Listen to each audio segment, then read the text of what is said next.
हनुमान जी, मैं ये नहीं सीख सकूंगा। शत्रुघ्न भैया, राम नाम की शक्ति तो सब कुछ संभव बना देती है।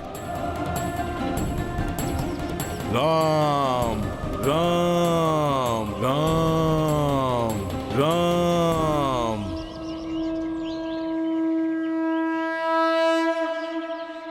शत्रुघ्न भैया, आप मेरे उदर पर प्रहार कीजिए। हनुमान जी, ये क्या कह रहे हैं आप? मैं आपके उदर पर प्रहार नहीं कर सकता। शत्रुघ्न भैया, ये तो आपके प्रशिक्षण का भाग है। अपनी संपूर्ण शक्ति से मेरे उदर पर प्रहार कीजिए।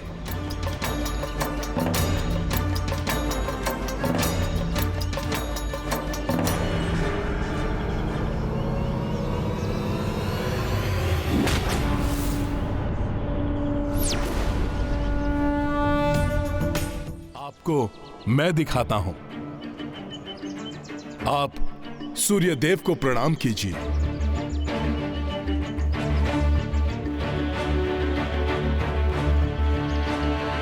अब आप धरती माता को प्रणाम कीजिए।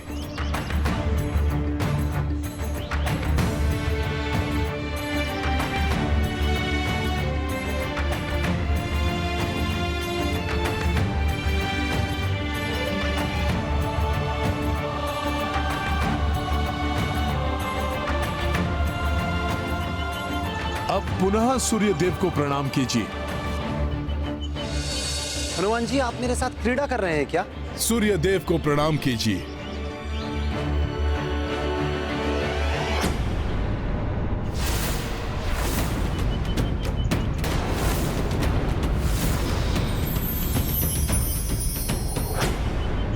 धरती माता की आशीष रूपी मिट्टी अपने मस्तक पर मलिए।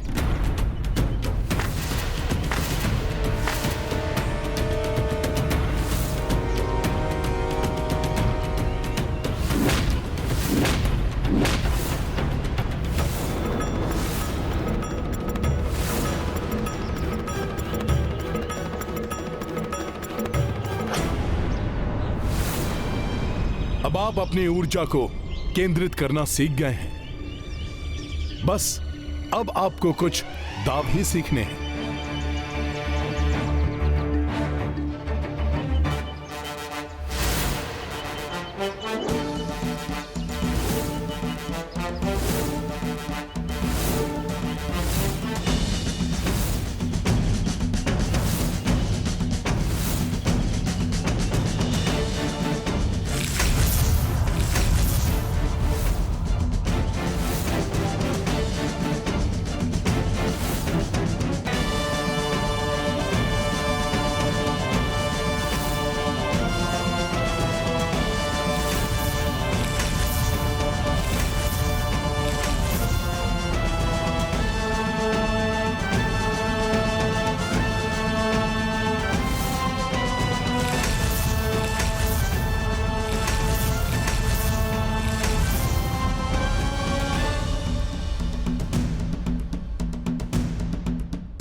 उस दुष्ट लवनासुर को परास्त करने के लिए इतना पर्याप्त है शत्रुघ्न भैया।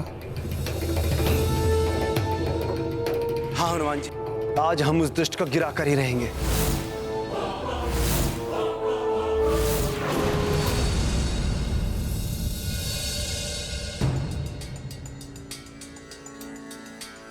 ये जल लीजिए शत्रुघ्न भैया।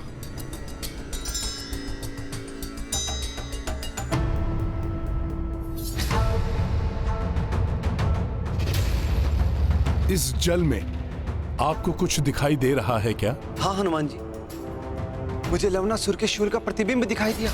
इस शूल को लेकर हमें अनेक संकेत प्राप्त हो चुके हैं। सर्वप्रथम महाराज दशरथ ने सावधान किया। आज भी वो असुर जीवित है, अपने दिव्य शूल के बल पर, अपने छल के बल पर। और अब आपने स्वयं इसका प्रतिबिंब देखा। इसका तो मात्र एक ही अर्थ है, आज रात्रि लवनासुर आप पर भी अपने शूल का वार करने वाला है। मुझे इस शूल का कोई उपाय करना होगा। आप उचित कह रहे हैं। मलयुद्ध में यदि मैं उसे पछाड़ने लगा तो मुझे विश्वास है कि वो अपने शूल का प्रहार मुझ पर वश्य करेगा, जैसे उसने महाराज मंदाता पर किया था। उसे शूल का प्रयोग करने से मैं रोकूंगा। किंतु कैसे? वो तो अपने दिव्य शूल को मंदिर में छिपा कर रखता है, और उसके सिवाय उस शूल को कोई उठा भी नहीं सकता। मैं कोई न कोई उपाय अवश्य ढूंढ लूंगा, किंतु उस असुर को आज रात्रि के युद्ध में उस दिव्य शूल का उपयोग कदापि नहीं करने दूंगा।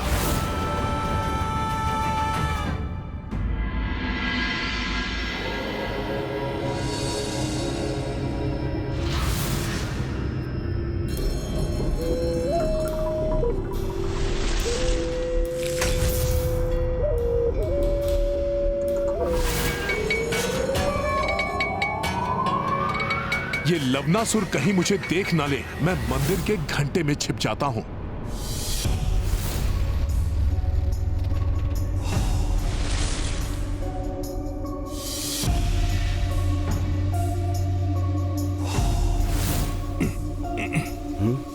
एक क्षण के लिए लगा जैसे कोई मेरा पीछा कर रहा हो।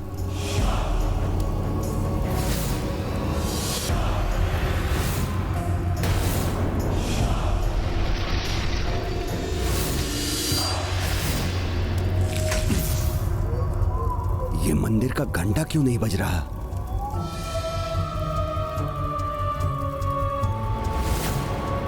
ओह, तो पुरोहित जी यहीं उपस्थित हैं, ध्यान मग्न है।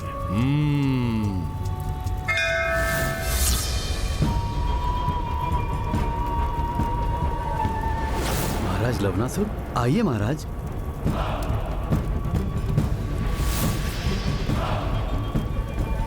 महादेव का दिव्य शूल। हाँ, मुझे त्रिलोक विजेता बनने से कोई नहीं रोक सकता। महाराज, आपका राजपुरोहित होने के नाते मेरा सुझाव है कि आज रात्रि के युद्ध में आप अपना शूल अवश्य ले जाएं, क्योंकि मुझे आभास हो रहा है कि आज आपको इसकी आवश्यकता होगी।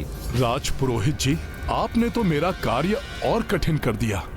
अर्थात इसके उपयोग का पुनः समय आ गया है राजपुरोहित जी। तो विधि अनुसार इसके अभिषेक के लिए मैं जल ले आता हूं, जिससे ये शूल मेरे द्वारा इसे उठाने की अनुमति दे दे।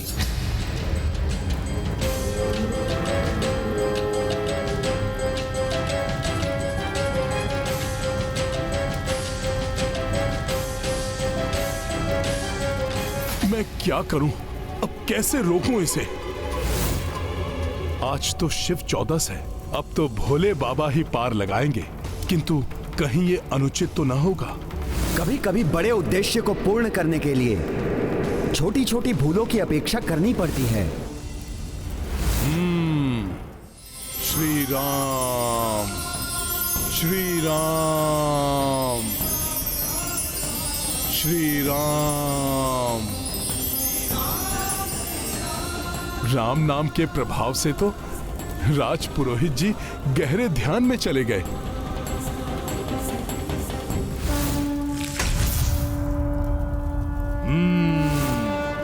अब मैं अपनी युक्ति लगाता हूं।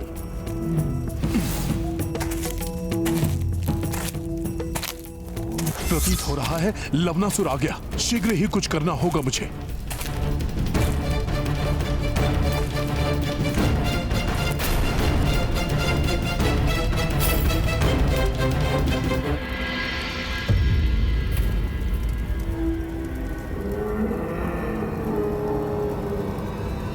ठहरिए राजन, आज आपका इस शूल को अपने साथ ले जाना सर्वथा अनुचित होगा।